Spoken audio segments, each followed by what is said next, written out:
Blitzkrieg, meaning lightning war, was one of the most powerful and revolutionary military strategies used by Germany during World War II. Core idea was simple: attack so quickly and unexpectedly that the enemy has no time to react or organize a defense. Like traditional warfare, which involves slow and steady advances, Blitzkrieg focused on speed, surprise, and coordination. This strategy relied on three key elements: tanks, panzer divisions, air power, Luftwaffe, fast-moving infantry. First, the Luftwaffe would strike enemy airfields, communication lines, and defensive positions to create confusion and weaken resistance. Then, tanks would rapidly push through a specific weak point in the enemy's front line, breaking it open. Infantry forces would follow behind to secure captured territory and maintain control. One of the biggest strengths of Blitzkrieg was its high level of coordination. German forces used radio communication to stay connected in real time, allowing them to move quickly and adapt to changing battlefield conditions. This made their attacks highly synchronized and difficult for enemies to counter. Blitzkrieg was famously used in the invasion of Poland in 1939 and of France in 1940. France, despite having strong defenses like the Maginot Line, fell in just a few weeks because German forces bypassed these defenses and advanced rapidly. Speed of these victories shocked the world. However, Blitzkrieg was not always successful. During the invasion of the Soviet Union,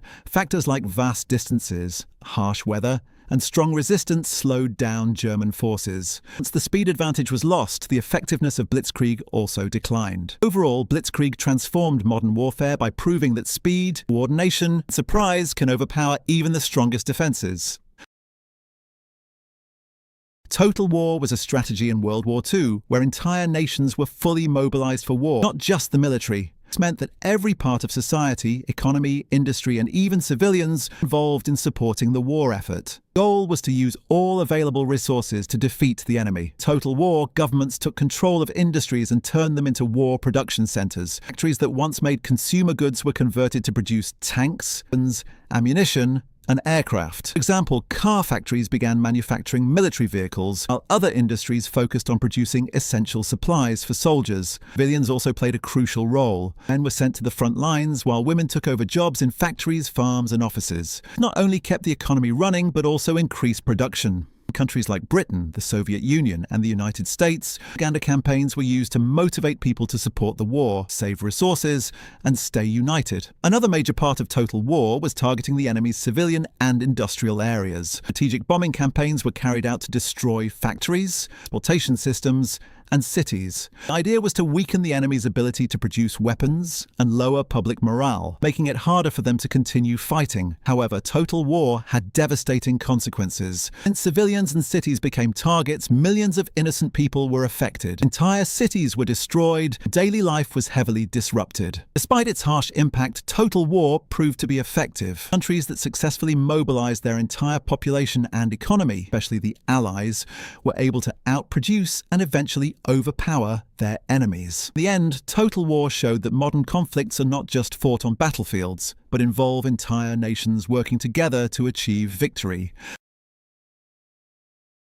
At the beginning of World War II, many Allied countries, especially France and Britain, relied heavily on a defensive warfare strategy. Instead of launching aggressive attacks, their plan was to protect their borders, hold strong positions, and wait for the enemy to make a move. This approach was influenced by the experiences of World War I, where defensive tactics like trenches had proven effective. One of the most famous examples of this strategy was France's Maginot Line, a massive system of fortifications built along its border with Germany. It included bunkers, underground railways, artillery positions, and heavily armed defences designed to stop any direct German invasion. Belief was that such strong defences would make it nearly impossible for Germany to attack successfully. However, this strategy had a major weakness. It was too predictable and inflexible. The Allies assumed Germany would attack head-on, just like in World War I. Instead, Germany used its Blitzkrieg strategy and avoided the Maginot Line altogether. Forces moved quickly through Belgium and the Ardennes Forest, an area the Allies thought was difficult to cross. This unexpected move caught the Allies off guard.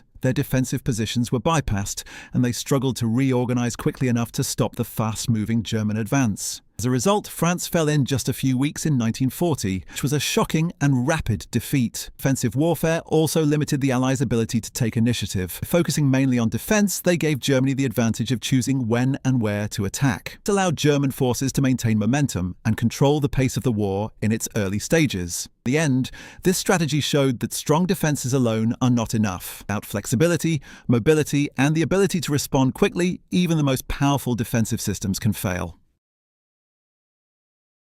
Island hopping was a key military strategy used by the United States during World War II in the Pacific against Japan. Instead of trying to capture every Japanese-held island, the US chose a smarter approach: attack only the most important islands and skip the others. These selected islands were usually heavily defended but strategically valuable, as those with airfields or naval bases. The main goal of island hopping was to move closer to Japan, step by step, while cutting off Japanese forces. US forces captured a key island, they would build air bases and use them to launch further attacks. Meanwhile, the Japanese troops left behind on bypassed islands were isolated. With no supplies, reinforcements, or communication, these forces became weaker over time without direct confrontation. This strategy saved both time and lives. Some islands were extremely well fortified and would have required massive casualties to capture. By avoiding these strongholds, the US minimized unnecessary losses while still advancing toward Japan. Famous examples of island hopping include battles like Guadalcanal, Iwo Jima, and Okinawa. Each victory brought Allied forces closer to the Japanese mainland. These islands became launching points for bombing missions and future invasions. However, the strategy was still very dangerous. Even the selected islands were heavily defended. Battles were intense and costly. Japanese soldiers often fought to the last man,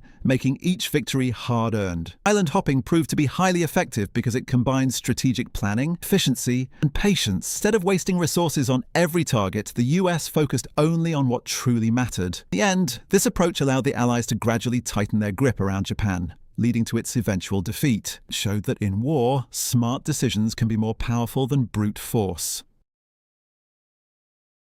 Strategic bombing was a major World War II strategy in which air forces targeted the enemy's cities, industries, and infrastructure instead of just military forces on the battlefield. The main objective was to destroy the enemy's ability to produce weapons and break their morale, making it harder for them to continue the war. This strategy was widely used by both the Allies and Axis powers, became especially prominent with Allied bombing campaigns over Germany and Japan. Large fleets of bombers were sent to attack factories, railways, oil refineries, and communication networks. Destroying these critical systems, the enemy's supply chains were disrupted, slowing down their war production. Another key aim of strategic bombing was psychological. Bombing cities created fear and panic among civilians, which could lower public support for the war. Governments hoped that this pressure would weaken the enemy's resolve and possibly force them to surrender. The most intense examples of this strategy was the bombing of German cities like Hamburg and Dresden. Massive destruction occurred. Similarly, Japan faced heavy bombing, especially in Tokyo, where firebombing raids caused widespread devastation. These attacks showed how air power could reach deep into enemy territory and cause large-scale damage. However, strategic bombing had serious consequences. It led to the destruction of entire cities and the deaths of countless civilians. Many people questioned the morality of targeting civilian areas, making it one of the most controversial strategies of the war. Like this, the strategy proved effective in weakening enemy nations. Industries were destroyed and resources became scarce. It became increasingly difficult for countries like Germany and Japan to sustain their war efforts. In the end, strategic bombing demonstrated that air power could play a decisive role in modern warfare by attacking not just armies, but entire nations. The war of attrition is a military strategy where the goal is not to win quickly, gradually wear down the enemy by exhausting their resources, manpower, and morale over time. Instead of focusing on fast victories, this approach relies on long, continuous fighting until one side can no longer continue. In World War II, this strategy was most clearly seen on the Eastern Front. Germany and the Soviet Union fought some of the longest and most brutal battles in history. Both sides suffered massive losses, but the key idea was simple: whoever could endure longer would eventually win. One of the most famous examples of a war of attrition was the Battle of Stalingrad. Fighting lasted for months, with intense street-to-street combat, heavy casualties, and constant pressure on both sides. Germany aimed to capture the city quickly, but Soviet forces resisted fiercely, turning the battle into a slow and deadly struggle. Over time, German forces became weaker due to losses, lack of supplies, and harsh winter conditions. A major advantage of attrition warfare is that it can favor the side with greater resources, stronger production capacity. The Soviet Union, for example, was able to replace soldiers and equipment more effectively than Germany, which eventually gave them the upper hand. However, this strategy comes at a high cost. It leads to huge casualties, destruction, and prolonged suffering. Battles can last for months or even years without clear progress. Soldiers face constant danger. Both sides experience physical and mental exhaustion. In the end, the war of attrition showed that victory is not always about speed or clever tactics. Sometimes it comes down to endurance, resilience, and the ability to sustain losses longer than the enemy.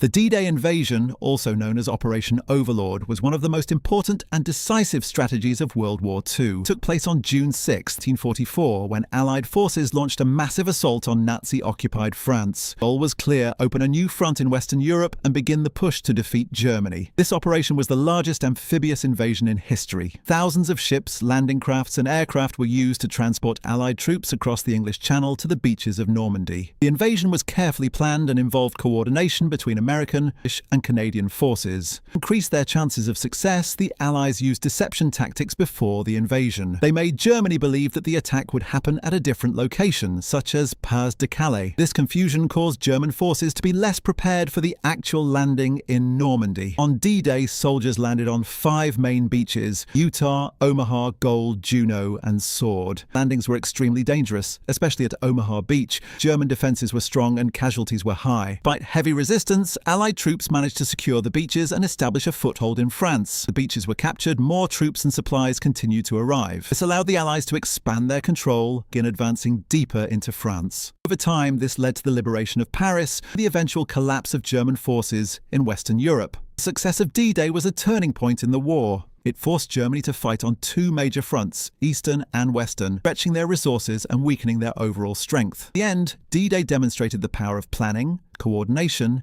and international cooperation, proving that a well-executed strategy could change the course of history.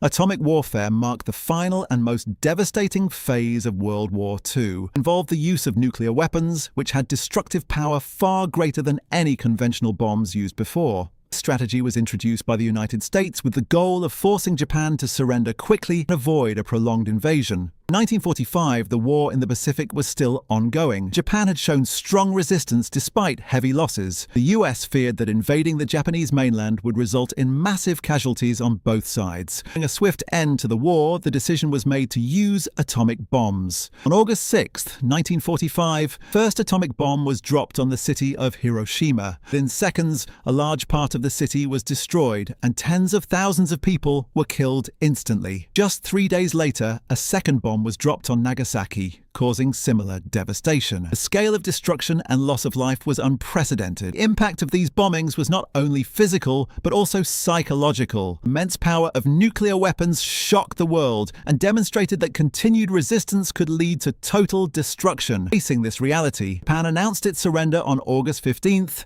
1945, effectively bringing World War II to an end. However, atomic warfare remains highly controversial. While it succeeded in ending the war quickly, it caused immense civilian suffering and raised serious moral and ethical questions about the use of such weapons. In the end, atomic warfare showed that technological advancements could dramatically change the nature of war. It also marked the beginning of the nuclear age. The threat of such weapons continues to influence global politics and security.